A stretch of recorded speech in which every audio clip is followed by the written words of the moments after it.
No Brasil, João Cristofolini. Em Dubai, Gustavo Carriconde. Eles leem os mais importantes livros e debatem suas principais ideias.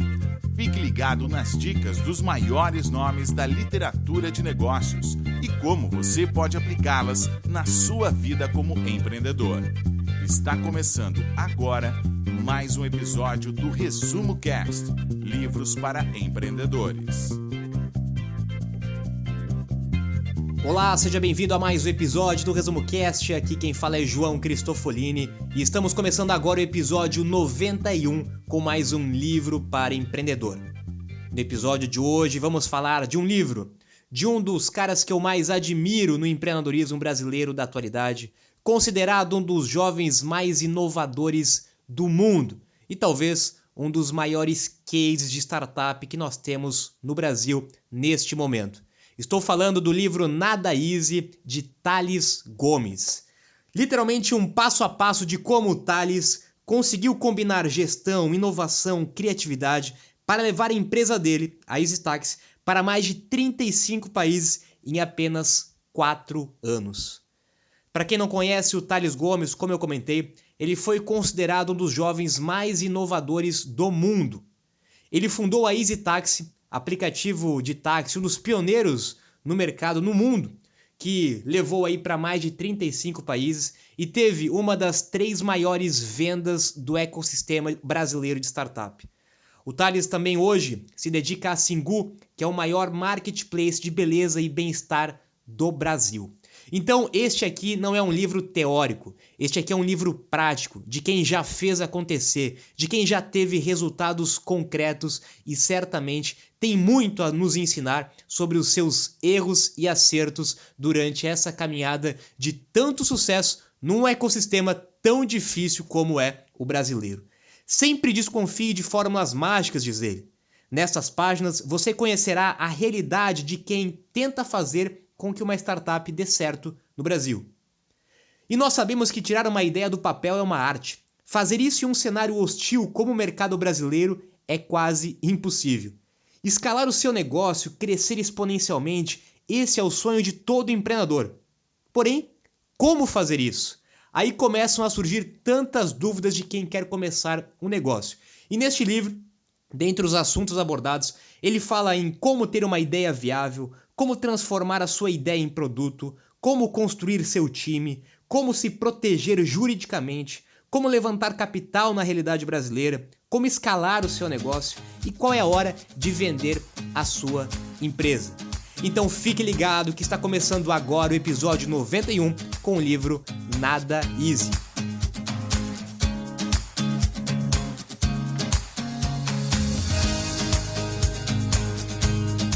Olá, eu sou Gustavo Carriconde, sejam bem-vindos ao Resumo Cast número 91 sobre o livro Nada Easy.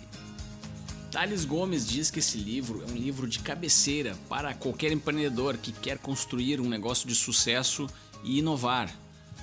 Ele apresenta diversas ferramentas para diversas fases na construção de um negócio de grande sucesso, principalmente quando falamos sobre startups, que é a grande especialidade de Tales Gomes. E logo no segundo capítulo do livro, o autor já fala sobre uma grande pergunta que a maioria dos empreendedores tem ao iniciar um negócio, que é como ter uma ideia viável. Para isso, a grande dica é tentar resolver algum problema que ninguém está resolvendo. E quanto mais sério for o problema, mais possibilidade tem da sua ideia ser viável e escalável. A ideia da EasyTaxi era resolver o problema de encontrar táxis a qualquer momento para os passageiros. Isso otimizou também a vida dos motoristas de táxis e melhorou a qualidade do serviço de táxis nas grandes cidades do Brasil e do mundo. Mas antes de Tales executar essa ideia, ele pesquisou, inclusive em diversas línguas, para ver se não havia mais nenhuma empresa que também estava tentando resolver esse problema. Inicialmente não encontrou nada. E foi aí que ele resolveu dar prosseguimento à execução. Para ter uma grande ideia, você precisa inicialmente se expor a ideias que não são tão grandes assim. Precisa se conectar com pessoas, aprender coisas que você não sabe ainda, conhecer novos lugares, novas culturas, estar aberto para experiências novas. Até que a grande ideia surgirá de uma conexão de coisas que você já sabe que existem. Falamos muito sobre esse conceito no episódio número 10 do Resumo Cast, sobre o livro De Onde Vêm as Boas Ideias, do autor Steven Johnson. Mas no momento que surgiu aquela grande ideia, agora você precisa descobrir se essa ideia faz sentido, se você pode transformar essa ideia em um negócio sustentável. Uma grande ferramenta que existe hoje em dia para analisar modelos de negócios é o Canvas, inventado pelo suíço Alexander Osterwalder. Falamos sobre o livro escrito por ele no episódio número 24. O Canvas nada mais é do que uma espécie de plano de negócios simplificados e muito útil para startups ou empresas que vivem em condições de grande incerteza. Se você seguir o modelo do Canvas, vai quebrar a análise do seu negócio em 9 blocos principais e cada um desses blocos analisa uma área muito importante e que, se não for planejada e pensada com cuidado, pode inviabilizar o seu negócio. Esses 9 blocos falam sobre, inicialmente, a proposta de valor, o segmento de mercado para qual essa proposta de valor está sendo criada, os canais utilizados para entregar a proposta de valor para o seu segmento de mercado, que podem ser canais físicos ou digitais, a forma como a empresa se relaciona com o seu mercado, as atividades chaves executadas dentro da empresa para que a proposta de valor seja criada, os recursos chaves, que podem ser máquinas, computadores, softwares, recursos humanos, enfim, tudo aquilo que é necessário para executar as atividades chaves, os parceiros chaves para o modelo de negócio, porque ninguém faz negócio sozinho hoje em dia, e finalmente as estruturas de custo e receita que irão verificar a viabilidade financeira do negócio. Então, se você deseja se aprofundar mais sobre o Canvas de modelo de negócios, escute o episódio 24 do Resumo Cast ou faça uma pesquisa na internet, pois existe vasto material sobre essa ferramenta que está sendo muito usada hoje em dia.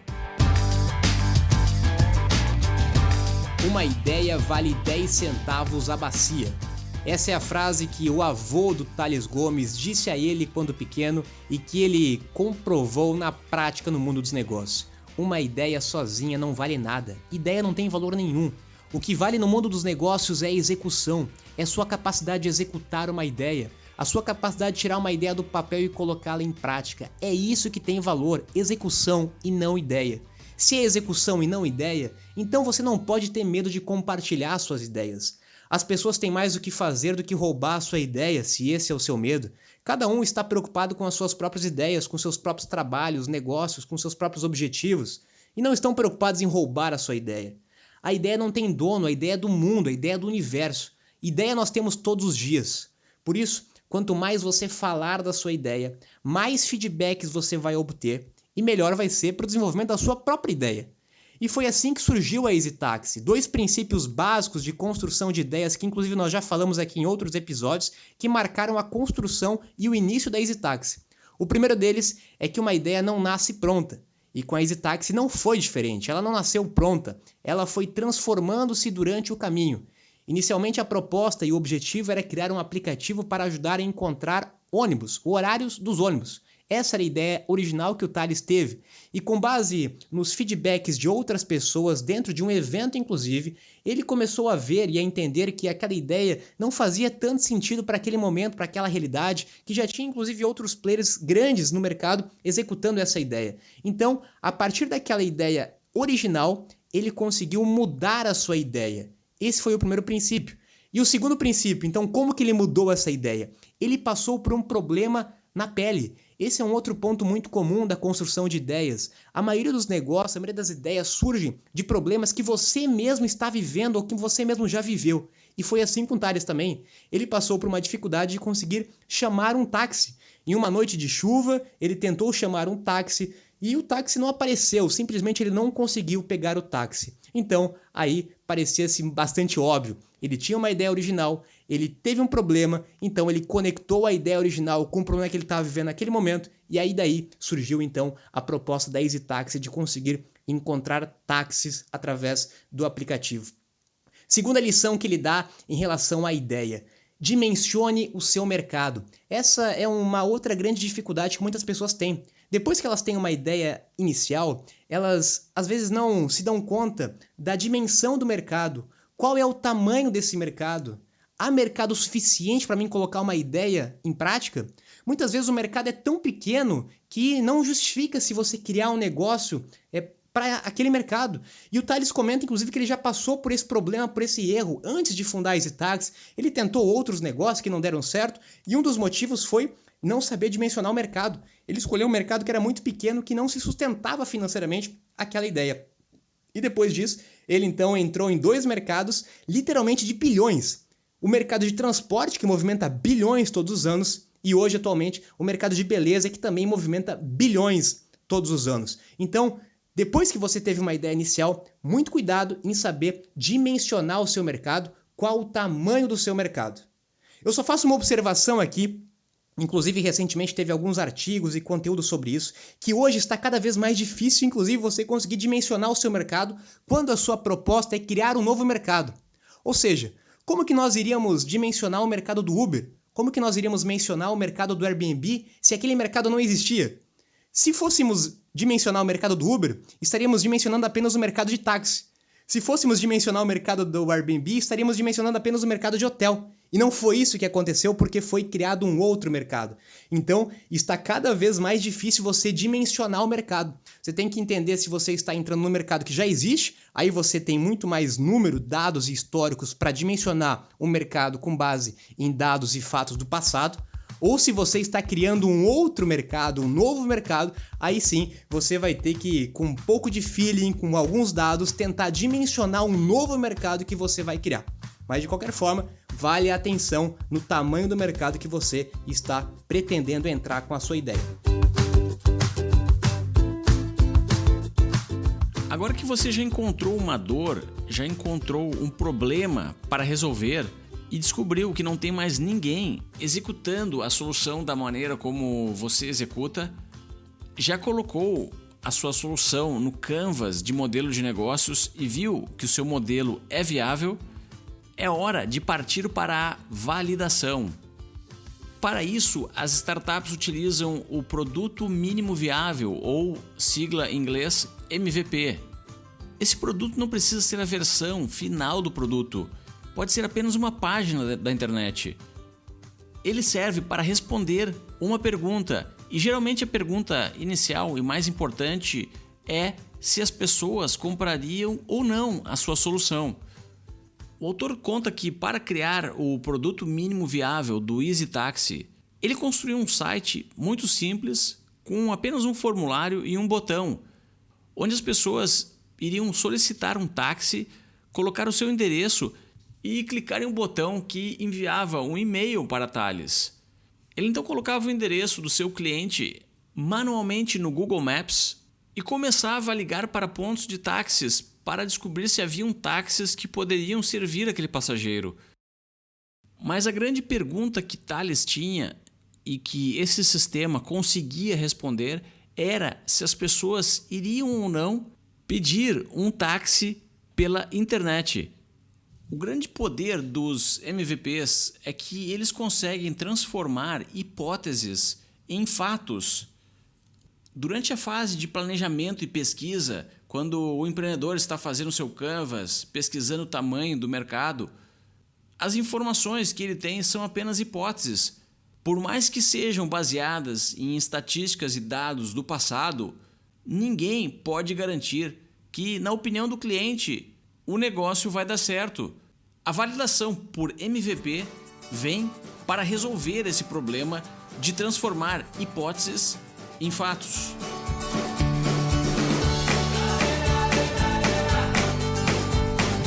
O exemplo de MVP, de validação, da Easy Taxi, que o Thales Gomes usou de uma forma totalmente manual, ele virou um clássico no ecossistema de startup brasileira. Ele retrata exatamente qual é a proposta do MVP, que é gastar muito pouco recurso, gastar muito pouco dinheiro, desenvolver muito pouco para você colocar em prática, colocar no mercado e sentir se tem interesse do mercado. O Thales passou praticamente 2 meses usando esse modelo que o Gustavo comentou, até que ele sentiu que era hora de lançar oficialmente o produto, porque realmente fazia sentido, tinha mercado, as pessoas estavam tendo interesse de usar aquela proposta e tinha um problema a ser resolvido. Então, algumas lições que nós podemos tirar desse exemplo prático da Easy Taxi é justamente esse. Crie o seu MVP o mais rápido possível, gastando pouco tempo, gastando pouco dinheiro. Lance para o mercado o quanto antes, esteja aberto para receber feedback. Ouça o que as pessoas estão dizendo quando elas estão usando o seu MVP, porque o seu objetivo é justamente ouvir críticas e pontos negativos para você melhorar, para você mudar completamente ou em parte o seu MVP. E lembre-se que o seu MVP não precisa estar 100% pronto. Na verdade, ele nunca vai estar, né? E o grande erro de muita gente é demorar muito tempo nessa fase. Perde muito tempo construindo MVP e quando vai lançar no mercado já perdeu o time, já perdeu o momento certo de colocar isso em prática. Uma outra dica que o Thales dá, e que também eu acho que é uma dúvida de muita gente, é como desenvolver esse MVP se você não tem conhecimento de tecnologia. Apesar de que nós já vimos no exemplo do Thales, né, que ele também não tinha conhecimento em tecnologia, ele desenvolveu algo muito simples e hoje existem várias outras ferramentas para você fazer isso, até mais do que tinham na época da Easy Taxi. Você pode começar testando, usando plataformas próprias, pode testar pelo WhatsApp, pode testar pelo Facebook, pelo Instagram, por qualquer plataforma que já exista, sem que você precise criar ou desenvolver alguma coisa nova. Mas quando for a hora de desenvolver alguma coisa, uma dúvida muito comum é: desenvolver internamente ou contratar uma empresa para fazer isso? Essa pergunta eu ouço com muita frequência. E a opinião do Thales é exatamente a mesma da minha, porque eu já passei também por ambas as situações e vivi ambos os problemas. E, na opinião dele, que ele cita inclusive no livro, é que é um erro você contratar uma empresa de software para construir o seu produto. Como um terceirizado ele não tem comprometimento necessário para dar o sangue pelo produto e também ele não tem o interesse, não é o objetivo dele participar desse processo de descoberta do cliente, o negócio nunca vai para a rua ou ele vai muito tarde para a rua. Então, sempre que possível, se for escolher, tenha do seu lado um cara de tecnologia. Se você está criando uma startup baseada em tecnologia, você precisa ter alguém de tecnologia internamente, porque vai ser muito mais rápido você validar, você lançar, você consertar. O ciclo de aprendizado é muito mais rápido do que se você envolver um terceiro. Nós vamos falar a seguir um pouquinho mais sobre como construir essa equipe dentro de uma startup. Agora é a hora de vermos uma das funções mais importantes de um grande empreendedor, de um grande CEO, que é achar as pessoas certas, ou seja, recrutar o time que irá executar a grande ideia. Mas lembre-se, mesmo depois de recrutar e encontrar aquele currículo perfeito, isso não significa que você, como um empreendedor e gestor do negócio, tenha que parar de motivar o seu time. Pois o recrutamento é um processo constante e não acaba quando o contrato de trabalho for assinado. Tente encontrar membros para a sua equipe que possuam habilidades complementares à sua. Esse é um dos grandes segredos para o sucesso. Se o seu negócio é um aplicativo ou uma plataforma digital, você precisa achar um membro para a sua equipe que consiga criar os códigos dos programas necessários para colocar a sua plataforma em operação. Outra função extremamente importante é vendas. Qualquer startup ou praticamente qualquer negócio precisa vender o que produziu. Outra grande dica de onde encontrar membros para a sua equipe são feiras e eventos sobre a área que o seu negócio atua, competições de startups, incubadoras, aceleradoras, coworkings, o próprio LinkedIn. E a grande e maior dica dessa parte do livro é estar constantemente recrutando pessoas, mesmo quando você não está precisando. Ou seja, trabalhe constantemente na sua rede de contatos. estabelecendo conexões, conversando com pessoas, fazendo indicações e até mesmo ajudando outras pessoas.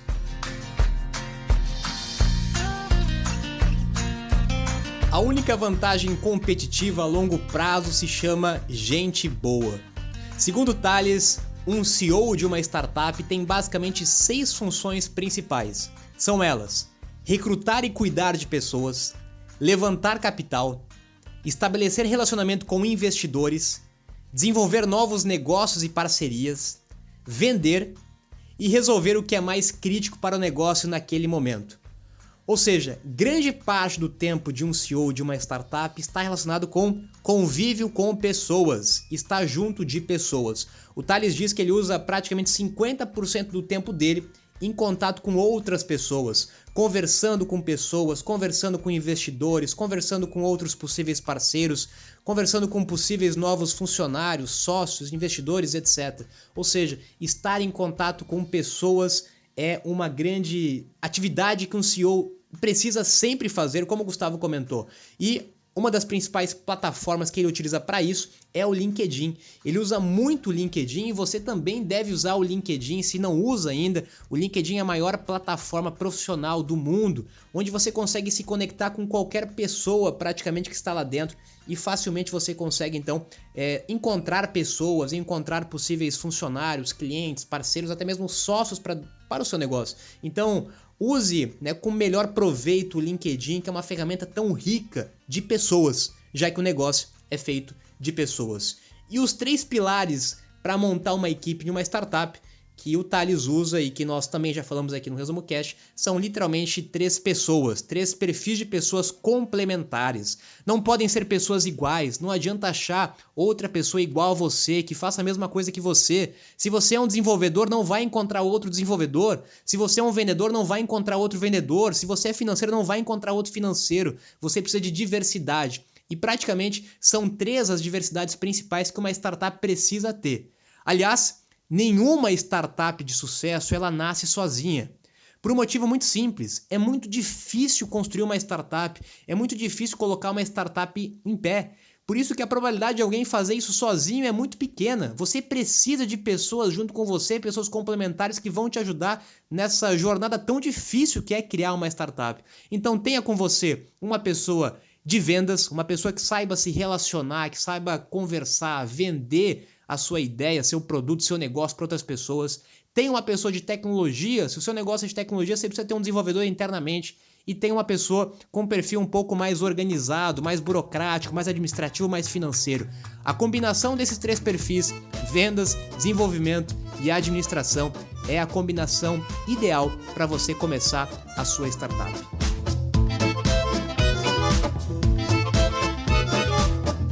O autor fala muito sobre os aspectos legais e a importância de pensar em colocar tudo em forma de contratos antes de começar as operações do seu negócio. Decida com seus sócios qual é a porcentagem que cada um vai ter da empresa. Decida como serão feitas as reuniões e como irá funcionar as votações para decidir assuntos importantes. Esclareça com a sua equipe quais serão as funções e as responsabilidades de cada um. Enfim, coloque isso tudo em um pequeno contrato, que pode ser até mesmo informal, ou um e-mail enviado para todos, pois esse acordo inicial servirá de base para construir um outro contrato mais elaborado quando o momento surgir. Outro assunto que o autor fala muito é sobre a intervenção exagerada do Estado brasileiro nas operações das startups e das empresas de modo geral no Brasil. Se você está planejando a criação de uma plataforma, de um serviço ou um produto, siga um conselho que o autor dá no seu livro e que ele aprendeu errando, que é contratar antecipadamente um bom advogado ou contador para lhe ajudar a planejar a sua estrutura fiscal e legal. Se isso não for feito, segundo a experiência própria de Tales, o governo irá fazer tudo para falir o seu negócio. Irá colocar diversos entraves legais para impedir que você tenha lucro, pois a máquina pública em diversos países do mundo e principalmente no Brasil não gera mais tanto valor para a sociedade em comparação com a quantidade de tributos e impostos que recolhe. Estamos vivendo uma era onde as pessoas e empresas que geram valor são saqueadas pelos governos em diversos lugares do mundo. Falamos bastante sobre esse assunto no episódio 78 do Resumo Cast, sobre o livro A Revolta de Atlas. A autora desse livro, Ayn Rand, se estivesse viva, diria que o empreendedor Tales Gomes é um dos atlas do nosso mundo contemporâneo, que enfrenta as maiores dificuldades impostas pelos estados para criar valor, resolver problemas, melhorar a vida das pessoas e impulsionar a raça humana. Tales é um grande defensor do livre mercado, da não interferência do governo na nossa vida.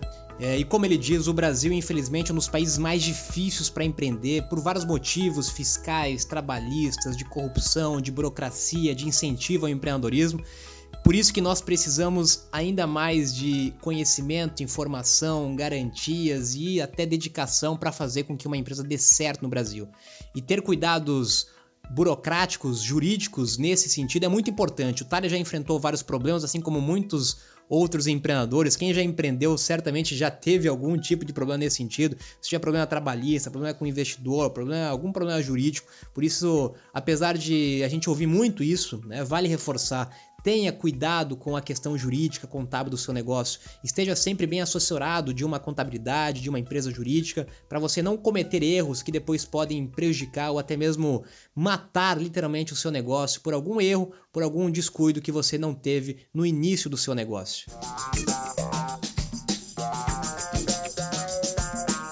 Outro capítulo do livro fala como levantar capital. E esse é um assunto também muito comum, uma dificuldade que muita gente tem, inclusive porque o Brasil é de fato um país muito difícil para captar dinheiro. E o motivo é muito simples, como o Tales comenta: hoje não é interessante para o investidor colocar o seu dinheiro em um investimento de risco, em uma startup, em um empreendimento, com todas essas dificuldades políticas, econômicas que existem no país, enquanto que ele pode colocar o dinheiro facilmente numa aplicação financeira de um banco ou uma aplicação financeira tradicional e ter retornos bastante consideráveis. Quando olhamos para países como o mercado americano, como a Europa, onde os juros são negativos ou zero, é muito mais interessante para o investidor se expor a riscos, investir em startup, investir em novos negócios, do que deixar o seu dinheiro parado no banco para ter retornos altíssimos em função dos altos juros. Então, esse é um desafio ainda maior que nós temos como brasileiros, ou seja, é ainda mais difícil captar dinheiro no Brasil, por isso que precisamos ainda mais de criatividade para resolver esse problema. Nós tivemos no Brasil aí naquele ciclo que o Brasil estava em grande ascensão, em grande evidência na mídia, né, como um novo país emergente. Tivemos uma entrada muito grande de capital, de vários fundos, de vários investidores vindo para o Brasil. Dali surgiram muitas startups, inclusive a EasyTax também, que esteve na hora certa, no lugar certo, no momento certo. Hoje, nesse exato momento, o cenário é um pouco diferente, até o próprio cenário político e econômico do Brasil, ele acaba afastando muitos investidores, mas nós temos cada vez mais, né, como uma notícia positiva, cada vez mais investidores anjos surgindo no Brasil. Apesar de ser ainda um número pequeno, as opções acabam aumentando gradativamente com o tempo. Então, basicamente, o que nós podemos compartilhar de lição sobre como levantar dinheiro no Brasil? O primeiro deles é que se você não precisar levantar dinheiro, é o cenário ideal. Quanto menos você precisar de dinheiro de terceiros, de investidores, melhor. Quanto mais você puder usar dinheiro do seu próprio cliente, é o cenário ideal. Se a sua startup puder gerar receita a partir do primeiro dia, se o seu cliente puder pagar a partir do primeiro dia para usar o seu produto, o seu serviço, para que você não precise captar grande quantidade de dinheiro, né, ou que o seu negócio não seja dependente de dinheiro. Porque uma coisa é você captar dinheiro para escalar, para aumentar a sua operação. Outra coisa é captar dinheiro quando o seu negócio precisa de investimento para ele, de fato, conseguir sobreviver. Então, são duas dificuldades. Alguns modelos de negócio permitem isso, outros não. Alguns modelos de negócio que geram receita de curto prazo permitem essa facilidade, essa flexibilidade, outros não. Então, se você precisa de fato captar dinheiro, alguns princípios básicos. Lembre-se que investidor não investe em ideia, investidor investe em pessoas, em negócios, em equipe, não em ideias, em coisas que já foram executadas. Então a primeira etapa do investimento geralmente é feita pelo empreendedor. O cara que tem que assumir o risco do negócio é o empreendedor. O primeiro dinheiro vai vir ou do empreendedor, ou da família, ou dos amigos, ou dos tolos, né? Como se diz no conceito popular até da tradução literária americana. Então você precisa buscar algum tipo de recurso financeiro pequeno nesse estágio através dessas fontes. Você, amigos, familiares ou qualquer conhecido que acredite em você ou que queira te ajudar, literalmente. Quando você consegue validar, consegue colocar em prática, aí sim você pode pensar em buscar uma aceleradora. Hoje existem muitas aceleradoras no Brasil, você pode pensar em buscar algum investidor anjo. E algumas lições que eu posso deixar como experiência própria para você também. Muito cuidado quando você for buscar investidores anjos, aceleradoras. Cuidado para não entrar em alguma coisa simplesmente por causa do dinheiro.